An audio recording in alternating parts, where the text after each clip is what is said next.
आज पदवीधर कोकण पदवीधर या निवडणुकीसाठी मतदान करण्यासाठी मी इथं आलेली असताना मला निश्चितपणाने खात्री आहे की जसं नुकत्याच पार पडलेल्या 32 रायगड लोकसभा मतदारसंघामध्ये महायुतीचे उमेदवार म्हणून खासदार सुनीलजी तटकरे साहेबांना या सबंध जनतेने पुन्हा एकदा खासदार म्हणून काम करण्याची संधी दिली, तशाच पद्धतीनं महायुतीचे उमेदवार म्हणून निरंजनजी डावखरे हे या निवडणुकीला सामोरं जात आहेत।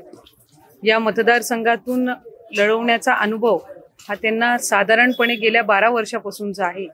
ही त्यांची तिसरी वेळ आहे पदवीधरची निवडणूक लढवण्याची आणि एक अतिशय सुशिक्षित त्याचबरोबर पदवीधर मतदारांचे प्रश्नांची जाण असणारा असं हा आमचा उमेदवार आहे। गेल्या 12 वर्षापासून सातत्याने सभागृहामध्ये वेगवेगळे पदवीधरांच्या निगडीत असणारे प्रश्न मांडणं, शिक्षकांच्या निगडीत प्रश्न मांडणं, शाळेच्या संदर्भामध्ये मूलभूत धोरण राबवण्यामध्ये महत्त्वपूर्ण भूमिका, असे अनेक काम हे त्यांच्या हातून झालेले आहेत आणि मला खात्री आहे की विजयाची हॅट्रिक ही निश्चितपणाने महायुतीच्या उमेदवाराची ही या ठिकाणी होणार आहे। मी सर्व मतदार बंधू भगिनींना पहिलं तर आवाहन करीन की त्यांनी त्यांच्या मतदानाचा हक्क त्या ठिकाणी बजावावा।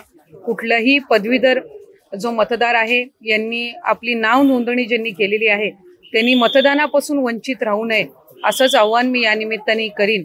जरीही पावसाचे दिवस असले तरी निश्चितपणाने आज साधारणपणे जर आपण बघितलं तर हा मतदारसंघ या मतदारांची संख्या साधारणपणे 2 लाख इतकी झालेली आहे। त्यामुळे 6 वर्षापूर्वी याची संख्या ही साधारणपणे 1,15,000 1,20,000 होती।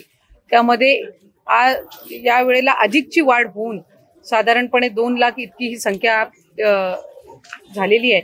त्यामुळे निश्चितपणाने एका विधानसभा मतदारसंघाचं प्रतिनिधित्व करणं जितकं अवघड आहे त्याच्यापेक्षा कैक पटीने अवघड हे काम आहे, कारण 5 जिल्ह्यांचं मिळून त्यांना पदवीधर मतदारांचं प्रतिनिधित्व करायचं आहे आणि ती संधी महायुतीचे उमेदवार निरंजनजी यांना मिळेल अशी मला खात्री या निमित्ताने व्यक्त करते। साधारणपणे बघितलं तर 3 निवडणुका आहेत। मुंबईची एक निवडणूक आहे, नाशिक विभागाची आहे आणि कोकण विभागाची आहे। मला खात्री आहे की साधारणपणे प्रत्येक पक्ष हा आपापल्या पद्धतीने प्रयत्न करत असतो आपापले उमेदवार निवडून आणण्याचा, पण महायुतीमध्ये काम करत असताना एका बाजूला शासनाच्या वतीने सन्माननीय मुख्यमंत्री एकनाथजी शिंदे साहेब, उपमुख्यमंत्री देवेंद्र फडणवीस साहेब आणि उपमुख्यमंत्री अजितदादा यांच्या नेतृत्वाखाली सरकारच्या माध्यमातून अधिकाधिक लोकहिताची कामं करणं हा एक भाग, आणि दुसऱ्या बाजूला या निवडणुकांना सामोरं जात असताना प्रत्येक उमेदवार हा आपापल्या पद्धतीने मतदारांपर्यंत पोहोचत आहे। मला खात्री आहे की महायुतीच्या सगळ्या उमेदवारांना या निवडणुकीमध्ये यश निश्चितपणाने प्राप्त होईल।